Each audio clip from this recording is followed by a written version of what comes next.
आज हम श्री कृष्ण जन्माष्टमी महामहोत्सव यहाँ मना रहे हैं। तो अ, आज हम कृष्ण कथा करेंगे, कृष्ण के विषय में सुनेंगे और हम आज अघासुर वध की लीला के बारे में यहाँ पर वर्णन करेंगे। श्रीमद् भागवतम में 10वें स्कंद में 12वें अध्याय में यह लीला सुखदेव गोस्वामी महाराज परीक्षित को बता रहे हैं और सुखदेव गोस्वामी कहते हैं, इत्थं सतां ब्रह्म सुखानुभूत्या दास्यं गतानां परदैवतेन मायाश्रितानां नरदारकेन साकं विजहृपित पुण्य पुंजा। तो वो बता रहे हैं कि किस प्रकार वृंदावन में जो गोप गोपियां हैं, जो ब्रजवासी हैं, किस प्रकार भगवान के साथ आनंद ले रहे हैं। तो वास्तव में सभी जीव इस संसार में आनंद की खोज में है। सभी जीव जो है वो जो भी श्रम करते हैं, जो भी कार्य करते हैं, आनंद के लिए कार्य करते हैं। कोई भी इस संसार में व्यक्ति जो है वह दुख के लिए, कष्ट के लिए, पीड़ा के लिए कार्य नहीं करता है। तो यह संसार जो है जहां पर कि जीव हमेशा सुख के लिए, आनंद के लिए कार्य करते हैं, परंतु संसार में यहां जीव को नाना प्रकार के कष्ट भोगने पड़ते हैं। हरे कृष्ण। तो कृष्ण अपनी लीलाओं से बता रहे हैं कि किस प्रकार से जीव कैसे आनंदित हो सकता है, जीव कैसे सुखी हो सकता है। तो जो कृष्ण लीला है वह आनंद से भरा हुआ है। कृष्ण जो है सर्व आकर्षति इति कृष्ण।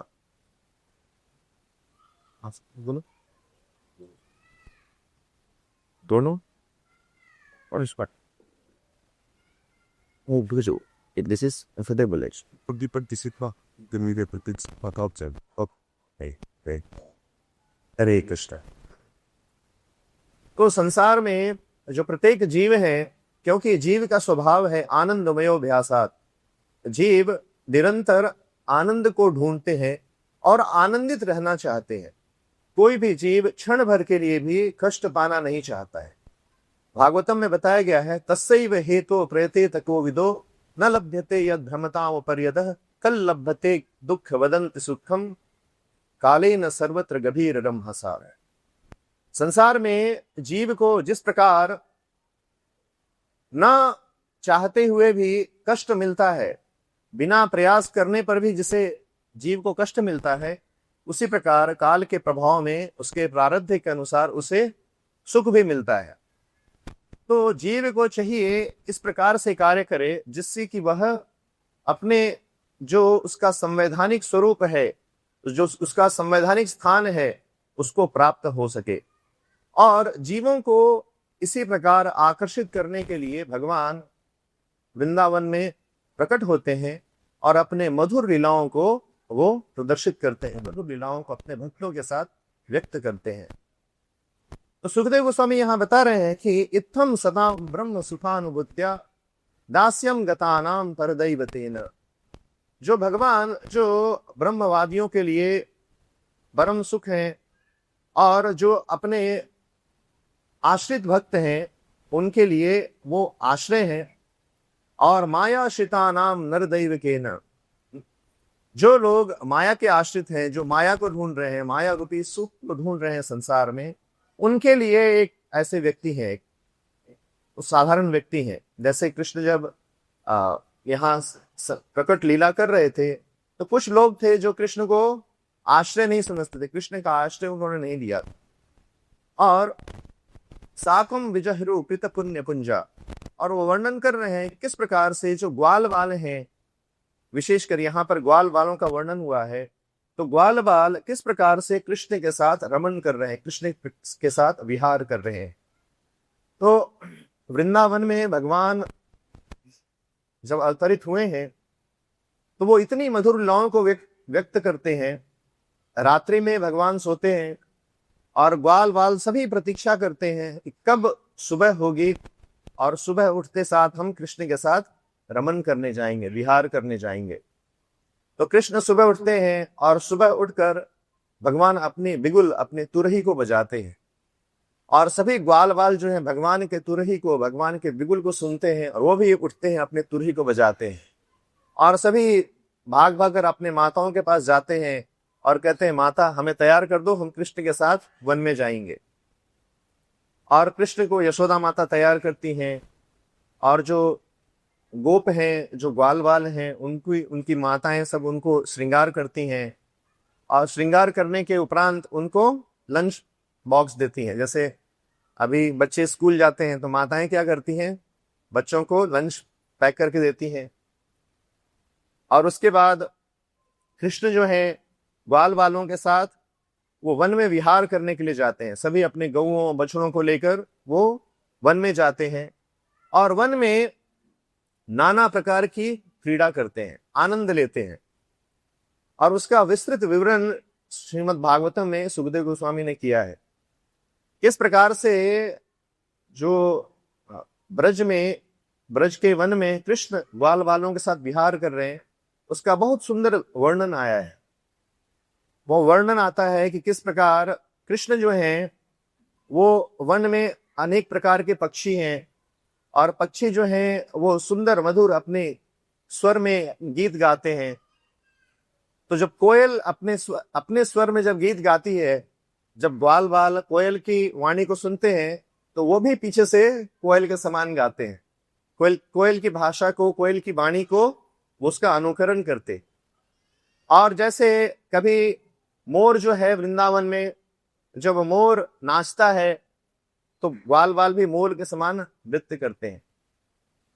पक्षी आकाश में उड़ती है तो उसकी परछाई जमीन पर पड़ती है, धरती पर, तो जैसे जैसे पक्षी भागता है उसकी परछाई भागती है, और सभी ग्वाल बाल जो हैं वो पक्षियों के परछाई के पीछे पीछे भागते हैं। कभी कभी वो बंदर के पास जाते हैं और बंदर का पूंछ खींचते हैं, बंदर के साथ खेलते हैं। तो बंदर का पूंछ पकड़ेंगे तो बंदर क्या करेगा, वो चिल्लाएगा, अपने दांतों को दिखाएगा। तो ग्वाल बाल भी बंदर को अपनी दांतें दिखाते हैं। और कभी कभी बंदर जो है वो डर कर वृक्ष पर चढ़ जाता है, तो ग्वाल बाल भी पीछे वृक्ष पर चढ़ जाते हैं। कभी कभी वो किसी सरोवर के पास जाते हैं, और वहां पर सरोवर में जल में या तट पर मेंढक होता है, तो जैसे ग्वाल बाल मेंढक को पकड़ने जाते हैं, मेंढक छलांग लगा लेता है सरोवर में, और पीछे पीछे ग्वाल बाल भी मेंढक के समान ही सरोवर में छलांग लगाते हैं। कभी कभी वो सरोवर में जाते हैं और वहां पर अपनी परछाई देखते हैं, अपना प्रतिबिंब देखते हैं सरोवर में, तो वो नाचते हैं, आवाज निकालते हैं, और अपने जो प्रतिबिंब है उसको देखकर ऐसे खेलते हैं।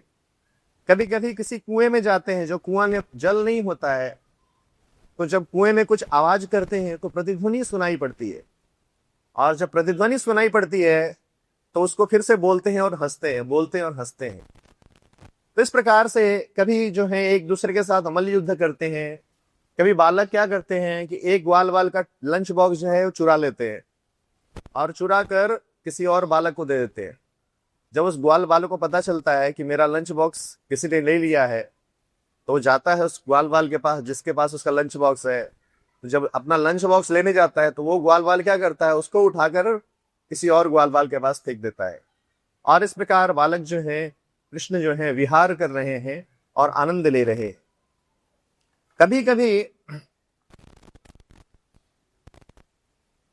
कभी कृष्ण वन में दूर चले जाते हैं, और वन के जो सुंदर दृश्य है, वृंदावन का जो वन है उसका दृश्य को वो निहारते हैं।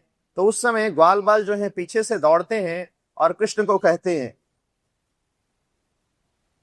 यदि दूरम गतः कृष्णो वन शोभनायस्तम अहम पूर्णम इति संसृष्यरे मरे।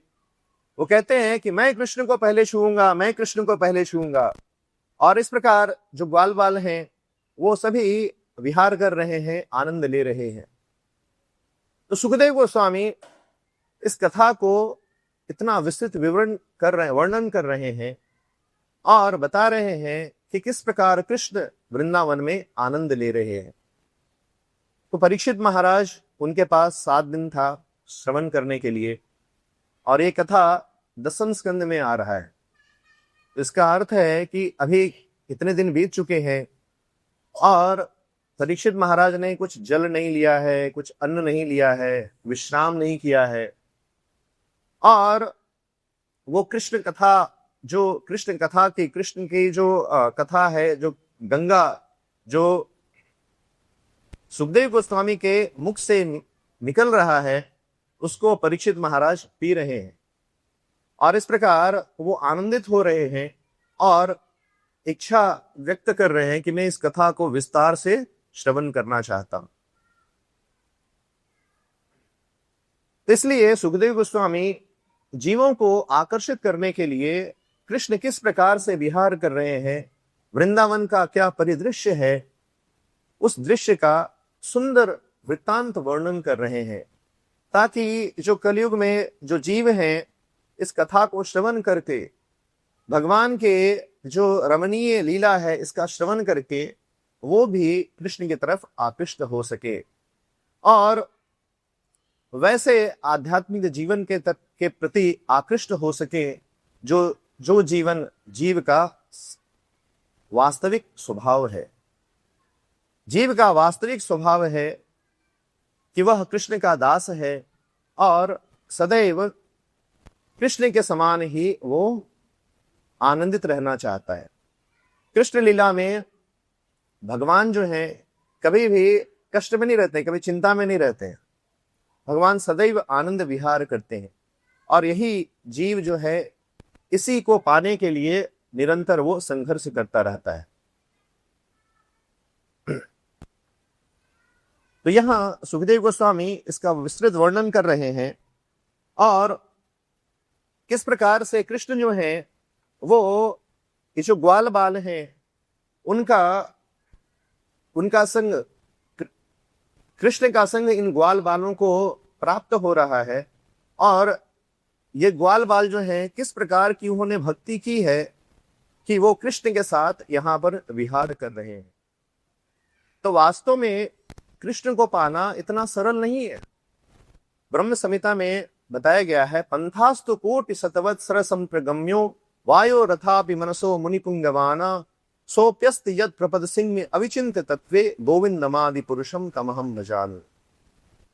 तो ऐसा बताया जाता है कि पंथास्तु कोटि शतवत्सर संप्रगम्यो, कि कोई योगी यदि अपने तपोबल से उसके पास इतनी शक्ति हो कि वायो रथापि मनसो मुनिपुंगवाना, वह वायु या मन के वेग से यदि दौड़ सके या चल सके तो भी सोप्यस्त यद प्रपद सिम्य अविचिंत तत्वे, कृष्ण का जो तत्व है वो चिंता से परे अचिंत है। कृष्ण का जो विषय है वो अचिंत है। इसलिए यदि कोई योगी अपनी शक्ति से वो वायु या मन के वेग से भी यदि भागे या दौड़े तो भी कृष्ण के नख का भी दर्शन नहीं कर सकता है। सोप्यस्त यद प्रपद सिन्म अविचिंत तत्वे गोविंदमादि पुरुषम तमहम भजामि। तो कोई व्यक्ति जो है वो सिर्फ केवल तपस्या करके योग सिद्धि से वो कृष्ण को नहीं पा सकता है। और ब्रह्म संहिता में कहा गया, अद्वैतम अचिंतम अनादि अनंत रूपम आद्यम पुराण पुरुषम नवयौवनम छ वेदेषु दुर्लभम अदुर्लभम आत्मभक्तो गोविंदमादि पुरुषम तमहम भजामि। कि जो कृष्ण हैं वो उनको पाने के लिए यदि कोई व्यक्ति वेदों का अध्ययन करे तो एकमात्र वैदिक अध्ययन से ही कृष्ण को, वेदेषु दुर्लभम, वेदों में कृष्ण को पाना, कृष्ण को ढूंढना वो बहुत कठिन है।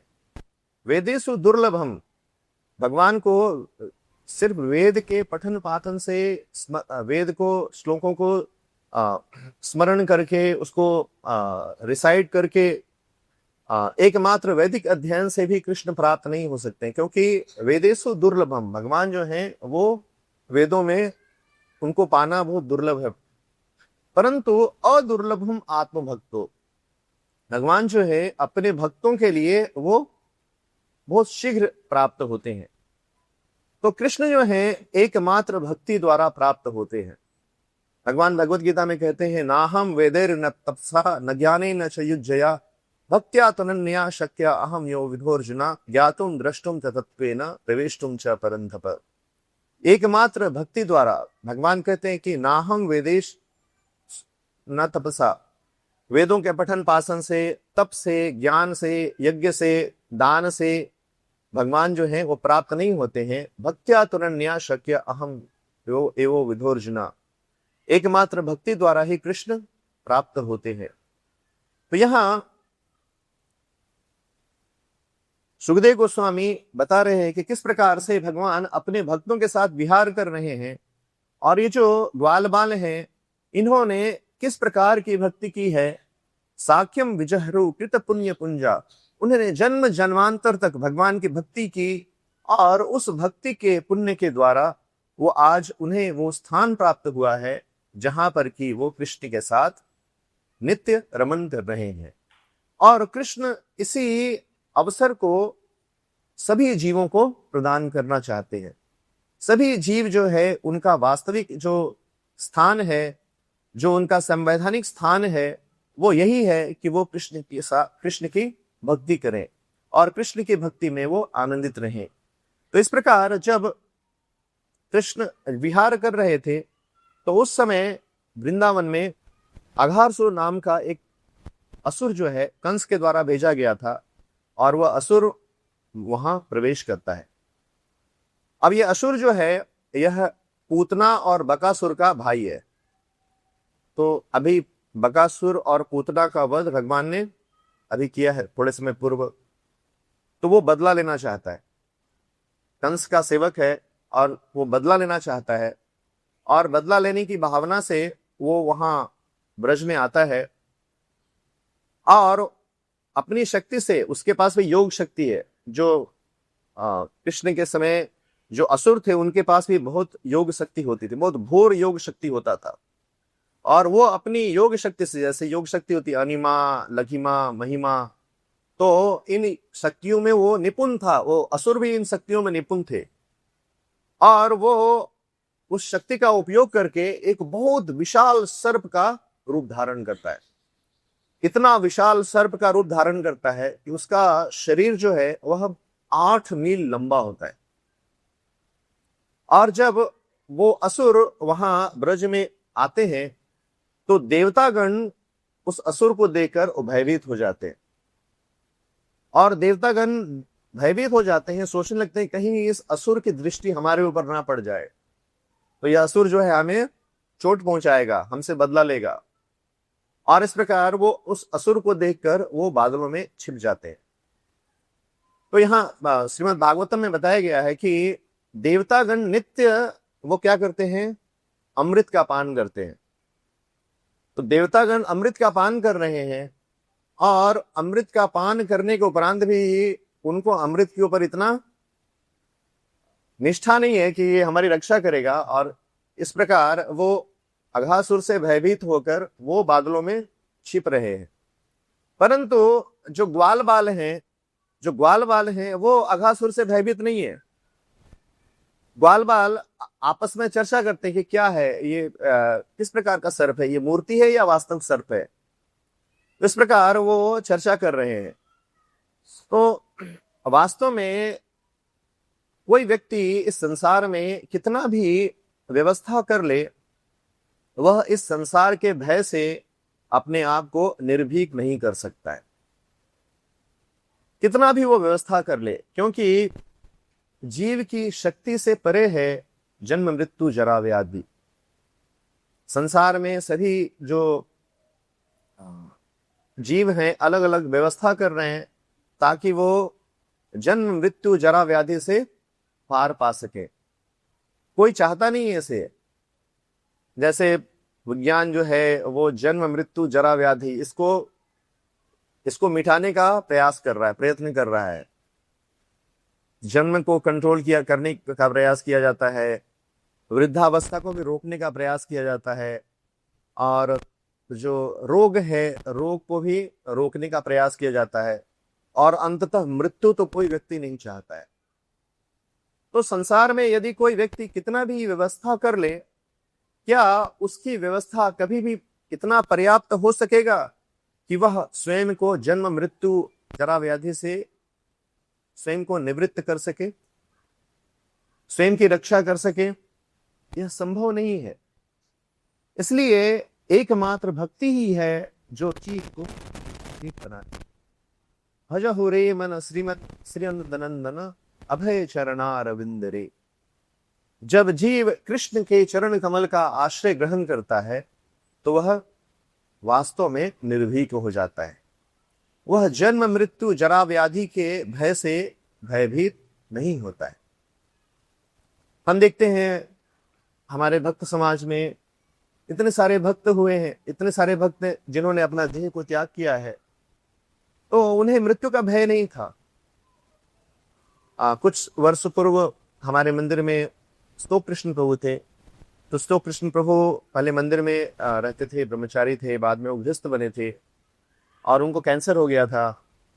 और उन्होंने इच्छा व्यक्त की थी कि मैं मंदिर में अपना देह त्याग करना चाहता हूँ, और महाराज ने उनके लिए व्यवस्था की थी। वो आश्रम में रह रहे थे, और सभी जो राधा गोपीनाथ भक्त समाज के भक्तगण हैं और जो आश्रम में भक्तगण हैं, सभी उनकी प्रसन्नता के लिए वहाँ श्रीमद् भागवतम पढ़ते थे, भगवद गीता पढ़ते थे, कीर्तन करते थे, और वो बिल्कुल प्रसन्न चित्त होकर उन्होंने अपने देह को त्याग किया।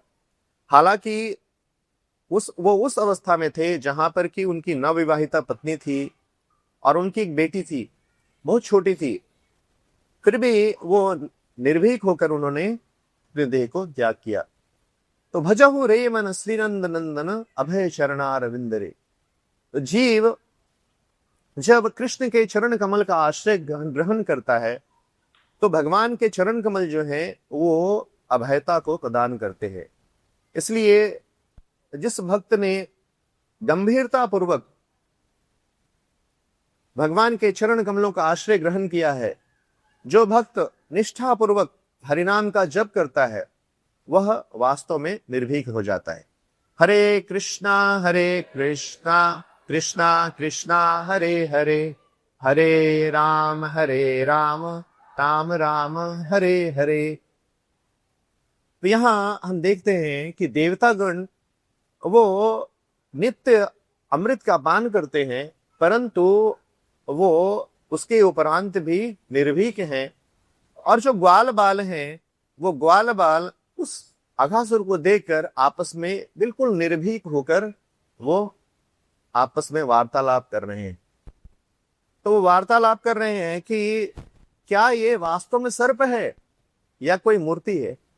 इस प्रकार एक दूसरे के साथ चर्चा कर रहे हैं, ये क्या कर रहे हैं। अगर यदि ये मूर्ति है तो चलो इसके ऊपर खेलते हैं, और यदि ये वास्तव में सर्प है तो क्या हमें निगलने आया है, क्या करने आया है। और एक दूसरे से बातचीत करते हैं कि देखो देखो ये सर्प जो है, यदि हम एक साथ इसके मुख में प्रवेश कर जाएंगे तो ये हमें निगल नहीं सकेगा, और यदि वो निगलना भी चाहेगा तो हमारे साथ तो कृष्ण है, कृष्ण को तो निगल नहीं सकता है। और दूसरा ग्वाल बाल कह रहे हैं कि देखो देखो ये जो सर्प है, इसकी एक जो ठुड्डी है, एक नीचे जो अपने मुख को विशाल खोले हुए है, तो उसका मुख जो है एक बहुत विशाल पर्वत की गुफा के समान दिखाई पड़ रहा था, और उसकी जीभ जो थी वो ऐसा लग रहा था कि बड़ा हाईवे है, और उसका एक जो मुख का नीचे का जो हिस्सा था वो धरती पर था, और दूसरा जो था वो बादलों को स्पर्श कर रहा था। इतना विशाल था। उसके दांत जो हैं ऐसे प्रतीत हो रहे थे जैसे पर्वत का शिखर हो, और जब वो सांस ले रहा था अंदर बाहर तो ऐसा लग रहा था मानो आंधी आ रही हो। तो बाल बाल एक दूसरे के साथ वो ऐसे ही वार्तालाप करते हैं बिल्कुल निर्भीक होकर, और वार्तालाप करते करते वो अघासुर के मुख में वो प्रवेश कर जाते हैं। और कृष्ण देखते हैं कि जो ग्वाल बाल हैं वो सभी अघासुर के मुख में प्रवेश कर गए, और अघासुर अभी प्रतीक्षा कर रहा है कि कृष्ण आएंगे तो मैं कृष्ण को निगल जाऊंगा और कृष्ण को मार दूंगा, और ये कृष्ण ने मेरे बहन और मेरे भाई का वध किया है, तो उनकी आत्मा को शांति मिलेगी, मैं उनके नाम से तर्पण करूंगा कृष्ण को मारने के उपरांत। इस प्रकार से वो मन में विचार कर रहा है। और कृष्ण सोचने लगते हैं, अरे ग्वाल बाल तो सभी अघासुर के मुख में प्रवेश कर गए। तो कृष्ण देखते हैं, विचार करते हैं, उसके बाद कृष्ण जो है वो स्वयं भी अघासुर के मुख में प्रवेश करने लगते हैं। और जैसे ही कृष्ण अघासुर के मुख में प्रवेश करने लगते हैं, देवतागण आकाश में बोलने लगते हैं, हाय हाय, कृष्ण जो है अघासुर के मुख में चले गए। और जब कंस और उसकी पार्टी को पता चलता है कि कृष्ण अघासुर के मुख में चले गए हैं, तो वो बहुत प्रसन्न होता है। और उसके बाद जब इस प्रकार देवतागण बोलने लगते हैं, हाय हाय, कृष्ण अघासुर के मुख में चले गए, तो उस समय कृष्ण जो है वो अपना विस्तार करने लगते हैं।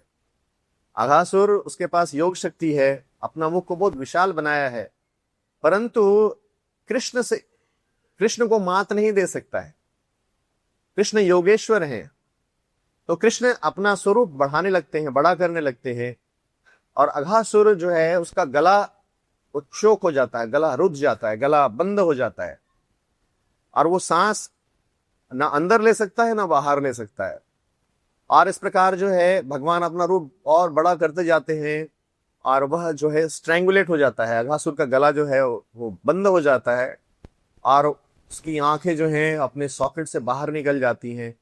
और इस प्रकार अघासुर जो है उसकी आत्मा जो है उसके मस्तक से निकलती है, आकाश में जाती है, और आकाश में जाने के बाद जब कृष्ण अघासुर के मुख से बाहर निकलते हैं, तो उसकी आत्मा जो है वापस कृष्ण के शरीर में प्रवेश कर जाती है।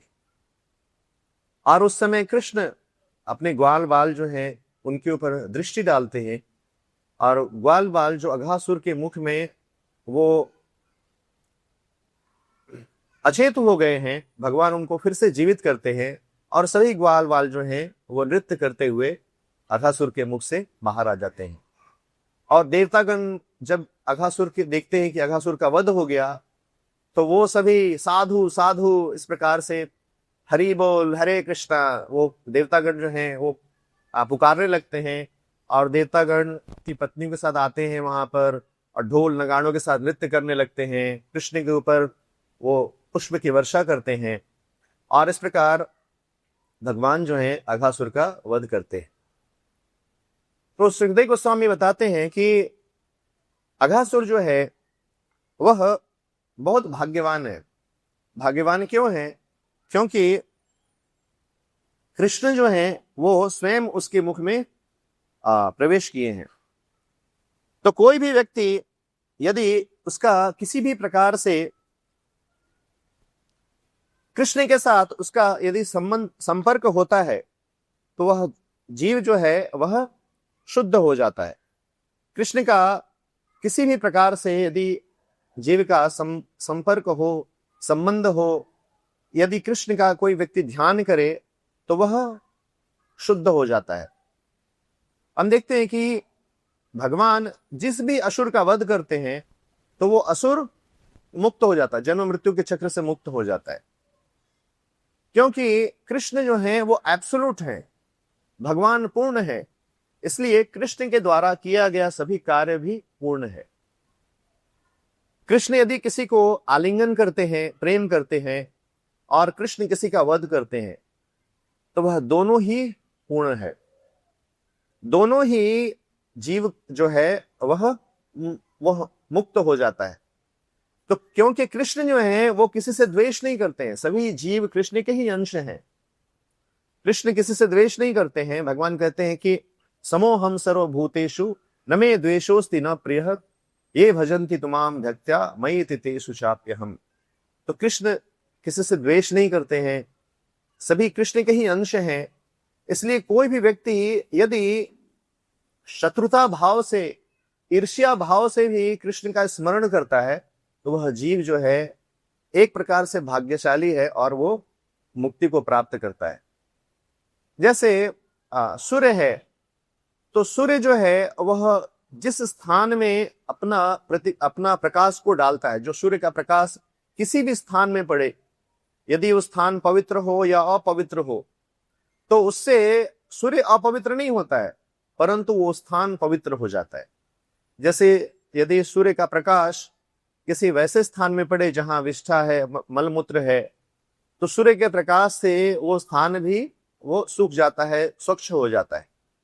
उसी प्रकार से कृष्ण जो है, यदि कोई व्यक्ति को वध भी करते हैं तो वो व्यक्ति वो मुक्त हो जाता है। तो असुरगण वो कृष्ण का स्मरण करते हैं शत्रुता भाव से, और उनका स्मरण जो है बहुत तीव्र होता है। जैसे कंस को जब पता चला कि कृष्ण उसका वध करने वाले हैं, तो वो खाते पीते सोते उठते जागते हमेशा कृष्ण का ही स्मरण होता था। रात्रि में जब सोता था तो उसे स्वप्न में भी कृष्ण आते थे, और यदि कोई व्यक्ति यदि उसको मोर पंख दे रहा हो, राजा है कंस, मोर पंख से हवा दे रहा हो, तो उस मोर पंख को देखकर कंस भयभीत हो जाता था, बोलता था कृष्ण कृष्ण, मारो इसको, कृष्ण है ये। तो इतना तीव्र स्मरण, तो ये कैसी अवस्था है? जैसे भक्तगण जो हैं चैंटिंग करते हैं, तो चैंटिंग करते तो हमारा मन कहाँ रहता है? कभी एक दो मंत्र में हमारा मन जाता है, उसका मन जो है कहाँ भागने लगता है? मन विचरण करने लगता है, पूरे संसार में, ब्रह्मांड में विचरण करने लगता है जब हम जप करने के लिए बैठते हैं। तो कृष्ण को फिर इसके बाद हमें पता चलता है, जितनी देर जपा करने के बाद पता चलता है मन तो भाग रहा है, फिर मन को पकड़ते हैं, फिर हम लाते हैं महामंत्र के ऊपर, उसको केंद्रित करते हैं, और ये जो संघर्ष है ये निरंतर चलता रहता है। तो यहाँ भक्तगण जो हैं वो कृष्ण को स्मरण करने के लिए संघर्ष कर रहे हैं, और यहाँ असुर जो है वो इतनी तीव्रता से भगवान का स्मरण कर रहे हैं। वास्तव में यदि कोई व्यक्ति इतनी तीव्रता से भक्ति करे तो उसकी क्या गति होगी, हम उसको कल्पना कर सकते हैं। तो जो असुर हैं वो कृष्ण को प्रतिकूल भावना से स्मरण कर रहे हैं, परंतु उनका जो स्मरण है वो बहुत ही तीव्र है। तो यदि कोई व्यक्ति प्रतिकूल भावना से भी कृष्ण को स्मरण कर रहा है, तो चूंकि वो कृष्ण का स्मरण कर रहा है, इसलिए वो शुद्ध हो जाता है।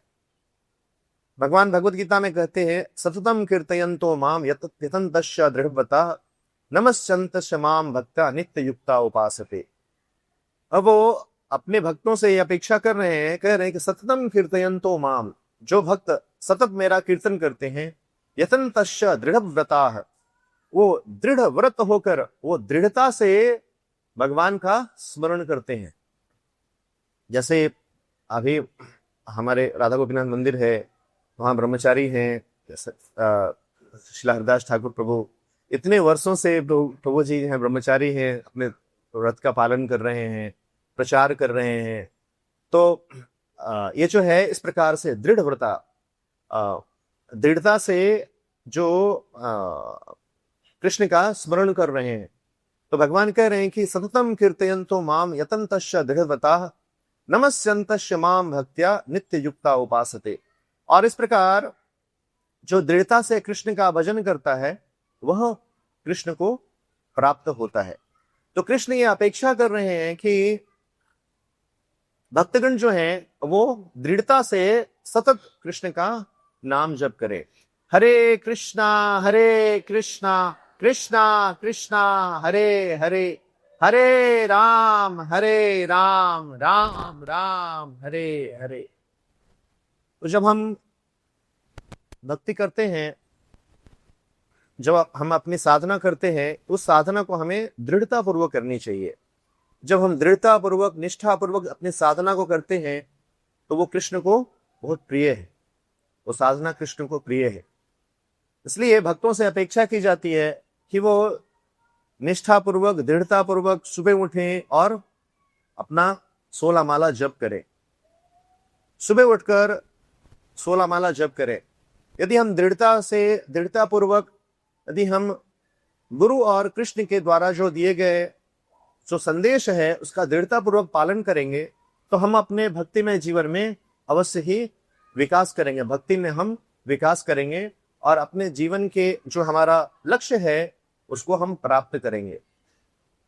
तो यहां सुखदेव गोस्वामी बता रहे हैं कि जो अघासुर है, अघासुर बहुत भाग्यवान है और भगवान इसलिए है कि एक तो कृष्ण का स्मरण कर रहा है, भले ही वो ईर्ष्या पूर्वक कर रहा हो, और कृष्ण उसके मुख में प्रवेश कर रहे हैं। तो जिन चरण कमलों को ध्यान योगी करते हैं, ध्यान अवस्थ तथगते न मनसा पश्यन्ति यम योगिनम, जो जिन भगवान को योगी अपने हृदय में धारण करने का चेष्टा कर रहे हैं, जिन जो योगी कृष्ण के चरण कमलों को के ऊपर ध्यान कर रहे हैं, वही चरण कमल अघासुर के मुख में भगवान जो है उस चरण कमलों के साथ अघासुर के मुख में जा रहे हैं। तो वही चरण कमल का स्पर्श हो रहा है अघासुर के शरीर से। इस प्रकार अघासुर जो है वो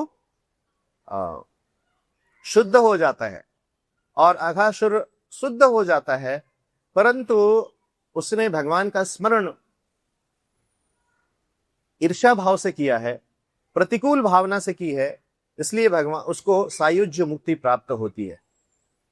और आगे सुखदेव गोस्वामी बताते हैं कि यह लीला जो है, यह लीला वृंदावन में जो कुछ भी लीला होती थी, जब भी कोई असुर आता था, प्रत्येक दिन कोई ना कोई असुर कंस के द्वारा भेजा हुआ आता था, और कृष्ण जो है वो उस असुर को मारते थे, और बाद में जब ग्वाल बाल अपने घर जाते थे तो उस लीला के बारे में वो अपने माता पिता से बताते थे, उनको बताते थे। तो यह जो है, यह अघासुर का जो लीला है, उसको भी जो ग्वाल बाल हैं वो अपने घर में बताते हैं, परंतु 1 वर्ष के बाद बताते हैं। श्रीमद् भागवतम में सुखदेव गोस्वामी बता रहे हैं कि जब ये जो लीला हुई थी उस समय ग्वाल बाल कुमार अवस्था में थे। तो कुमार अवस्था जो है, जब कृष्ण 5 वर्ष से कम होते हैं तो वो कुमार अवस्था है, और जब 5 वर्ष से 10 वर्ष की जो अवस्था है वो पौगंड अवस्था है, और 10 वर्ष से 15 वर्ष की जो अवस्था है वो किशोर अवस्था है, और किशोर के बाद भगवान जो है 16 वर्ष के आगे भगवान का स्वरूप जो है श्याम सुंदर, 16 वर्ष के श्याम सुंदर है, भगवान का वो नित्य स्वरूप है। तो जब कृष्ण ने ये लीला की थी तब ग्वाल बाल और कृष्ण कुमार अवस्था में थे, और जब ये लीला बताई गई तो उस समय वो पौगंड में प्रवेश कर चुके थे। तो जैसे ही परीक्षित महाराज इस लीला को श्रवण करते हैं, वो तुरंत सुखदेव गोस्वामी से वो प्रश्न करते हैं।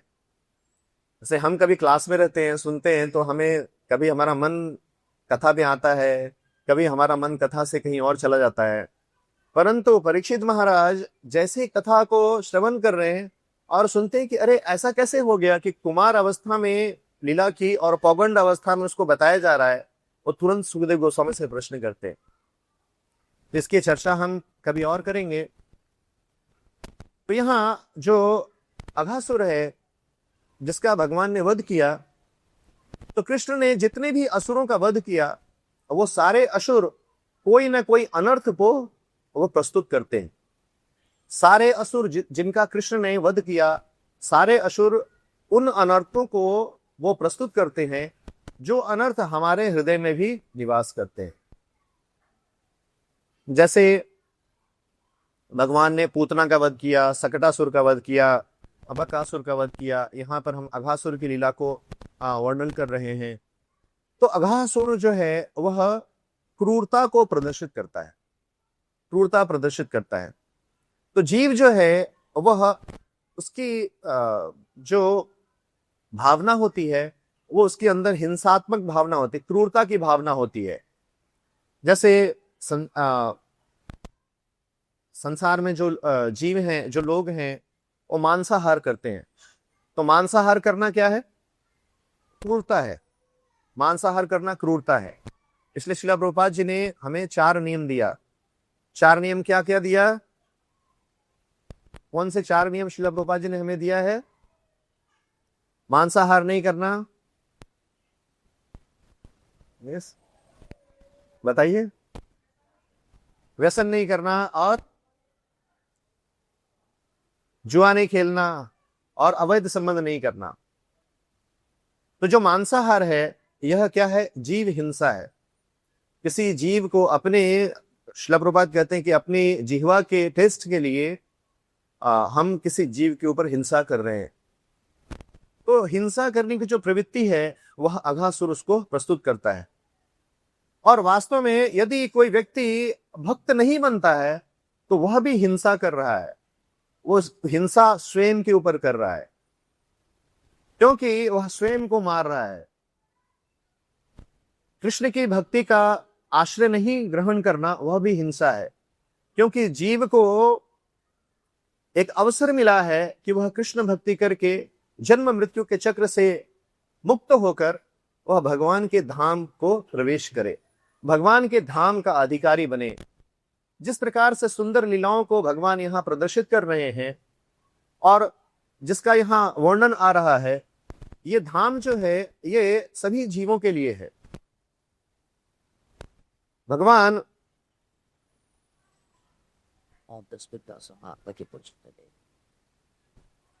तो भगवान जो है अपनी लीलाओं के रूप से, अपनी लीलाओं के माध्यम से सभी जीवों को आमंत्रित कर रहे हैं। इस जीव भी भक्ति करके, निष्ठापूर्वक भक्ति करके भगवान के धाम का उत्तराधिकारी बन सकता है। इसलिए सभी भक्तों को चाहिए कि वो निष्ठापूर्वक अपनी साधना भक्ति को करें। और यहाँ हम एक 5 मिनट शीला गौर गोविंद स्वामी महाराज के विषय में चर्चा करेंगे। आज शीला गौर गोविंद स्वामी महाराज का व्यास पूजा है।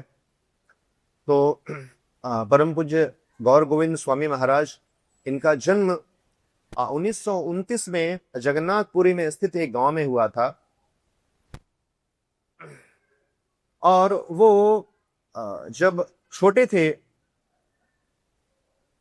जब गौर गोविंद स्वामी महाराज छोटे थे, उनका नाम उस समय जब उनका जन्म हुआ था, उनके बाद जन्म के पश्चात उनका नाम रखा गया था ब्रजबंधु मानिक। और वो उड़ीसा में रहते थे और ज्यादातर उनका समय जो है उनके माँ के जो घर था, उनका मैटरनल जो उनके नाना जी का घर था, वहां पर बीता। और उस स्थान को गदाईगिरी कहते हैं। और वहां पर श्री गोपाल जीव का वहां विग्रह है। उसकी पूजा अर्चना में, कीर्तन करने में उनका जो है इस प्रकार से कीर्तन करते हुए वो बड़े हुए थे। और ऐसा वर्णन किया जाता है कि जब गौर गोविंद, जो ब्रजबंधु मानिक, जब वो छोटे थे, छोटे बालक थे, और जब कभी भी वो रोते थे तो उनकी माता श्रीमद् भागवतम को उनके हाथ में रख देती थी। और जैसे ही श्रीमद् भागवतम उनके हाथ में आता था तो वो शांत हो जाते थे, चुप हो जाते थे। और रात्रि में जब वो सोते थे तो श्रीमद् भागवतम को अपने छाती से लगाकर वो सोते थे। और इस प्रकार वो बड़े हुए। और वो जैसे बालक जो खेल कूद में रुचि लेते हैं, उनका कोई खेल कूद में रुचि नहीं था। वो हमेशा गोपाल जी का दर्शन करते 52 उनकी पूजा आराधना करते थे बाल्यावस्था से ही, और हरिनाम संकीर्तन करते थे। 1952 में उनका विवाह हुआ। 1951 में उनकी माता ने उनका विवाह कराया। और जो ब्रजबंधु मानिक हैं वो श्री श्यामानंद प्रभु जो हैं, उनकी लीनिएज में, उनके वंश में उनका जन्म हुआ था। और उनकी माता भी वैष्णव परिवार से थी। बाद में 1955 में उनके पिताजी का देहांत हो गया। उसके बाद सारी जिम्मेदारी ब्रजबंधु मानिक के ऊपर आई। तो उन्होंने आगे पढ़ाई की। बाद में उन्होंने एक शिक्षक का उसकी सेवा को उन्होंने स्वीकार किया, और वो एक गवर्नमेंट सर्वेंट थे।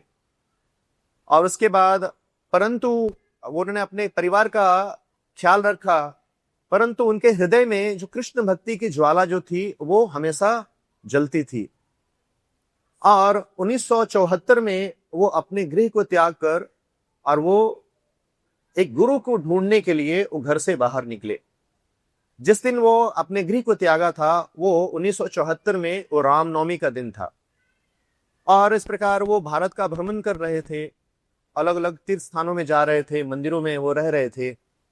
और 5 महीने के उपरांत वो सितंबर 1974 में वो वृंदावन आए।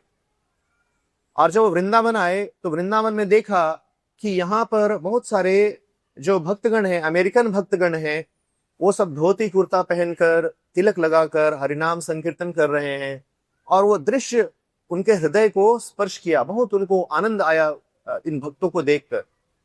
और उनके हृदय में जिज्ञासा हुई कि इनके गुरु कौन है, मैं उनको मिलना चाहता, मैं उनको देखना चाहता हूँ। जो किसने इन अमेरिकन जो युवक युवतियां हैं उनको भक्त बनाया, इस प्रकार सुंदर ये भक्ति कर रहे हैं।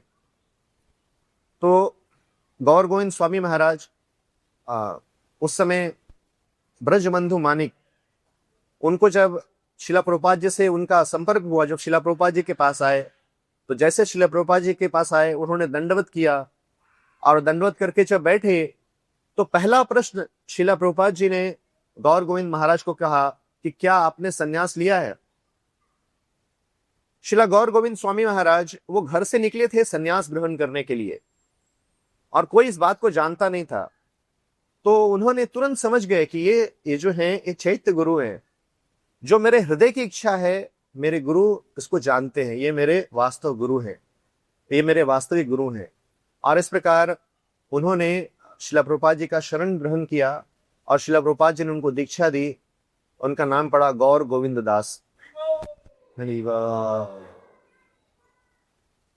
उसके बाद शिला प्रभुपाद जी ने उनको कहा था कि मैं आपको संन्यास दूंगा। और 1975 में जब रामनवमी के दिन, जब मंदिर का 1975 रामनवमी के दिन वृंदावन में कृष्ण बलराम मंदिर का उद्घाटन हुआ। आपने फोटो देखा होगा, शिला प्रभुपाद जी जो हैं चामर कर रहे हैं। और वो जो दिन था जब जिस दिन मंदिर का कृष्ण बलराम की स्थापना हुई थी, कृष्ण बलराम गौर निताय श्री राधा श्याम सुंदर का। और उसी दिन शिला प्रभुपाद जी ने संन्यास का अरेंजमेंट किया था। तो उस समय 2 व्यक्ति को संन्यास मिलना था, एक त्रिविक्रम महाराज थे और दूसरा जो व्यक्ति था वो किसी को पता नहीं था। वहां पर 2 डंडा रखा हुआ था, वस्त्र रखे हुए थे, तो कोई भक्तों को पता नहीं था। और अचानक गौर गोविंद स्वामी महाराज को शिला प्रभुपाद जी ने बुलाया और उनको संन्यास दिया। तो सब भक्त सोचने लगे, अरे ये तो अभी आए हैं, 4-5 महीने पहले ही तो मंदिर आए हैं और अभी इनको संन्यास मिल रहा है। तो एक भक्त ने शिला प्रभुपाद जी से पूछा कि प्रभुपाद ये तो अभी आए हैं, आप इनको संन्यास दे दिए। तो शिला प्रभुपाद ने कहा कि तुम अभी आए हो, ये जन्म से भक्त हैं। हरि बोल। तो इस प्रकार एक शुद्ध भक्त जो है, भगवान का शुद्ध भक्त, वो भगवान के दूसरे शुद्ध भक्त हैं, उनको पहचानते हैं, उनको जानते हैं और उनको इस प्रकार से वो स्वीकार करते हैं। तो शिला गौर गोविंद स्वामी महाराज थोड़े समय वृंदावन में रहे।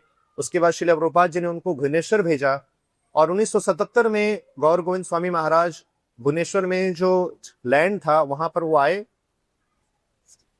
और वहां पर वो निवास करने लगे। और वहां पर कुछ भी नहीं था, जंगल था। वो जो आज हम मंदिर देख रहे हैं वो स्थान जो था जंगल था। और वहां पर शिला गौर गोविंद स्वामी महाराज बिना किसी लक्ष्मी के, बिना किसी पैसे के वहां कुटिया में निवास कर रहे थे और वहां प्रचार कर रहे थे। उसके बाद वहां पर शिला प्रभुपाद जी आए और उन्होंने मंदिर का फाउंडेशन रखा और शिला प्रभुपाद जी के लिए भी उन्होंने कुटिया बनाई थी। और शिला प्रभुपाद गौर गोविंद महाराज के पास वहां पर 16 दिन तक रहे। उसके बाद गौर गोविंद स्वामी महाराज ने बहुत वहां प्रचार किया, बहुत परिश्रम किया और प्रभुपाद जी की जितनी भी पुस्तकें हैं सबको उन्होंने उड़िया में अनुवाद किया। जो हम भगवत गीता पढ़ते हैं, जो उड़िया में अनुवाद किया, सब गौर गोविंद स्वामी महाराज ने किया है। और उसके बाद अंततः 1991 में 16 वर्ष के बाद गौर गोविंद स्वामी महाराज ने वहां पर कृष्ण बलराम वहां मंदिर जो है उसकी स्थापना हुई, मंदिर शुरू हुआ। 1996 में जब शिला गौर गोविंद स्वामी महाराज मायापुर में थे और उस समय शिला गौर गोविंद स्वामी महाराज भक्तों के साथ कीर्तन कर रहे थे कथा कर रहे थे और कथा करते करते भक्तों के साथ कथा कर रहे थे और कथा करते करते उनका गला जो था वो रुध गया। हरे कृष्ण।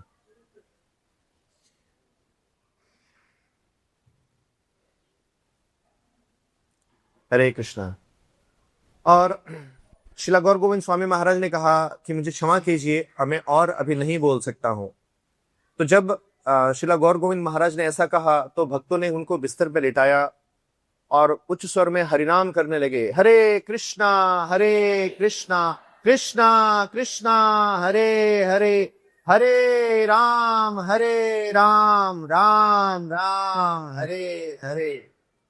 और इसी मध्य श्रीला गौर गोविंद स्वामी महाराज अपने इस लीला को समाप्त करके भगवान के धाम चले गए। परम पूज्य श्रीला गौर गोविंद स्वामी महाराज की जय। श्रीला प्रभुपाद की। श्री कृष्ण जन्माष्टमी महामहोत्सव की। निताई गौर प्रेमानंदे।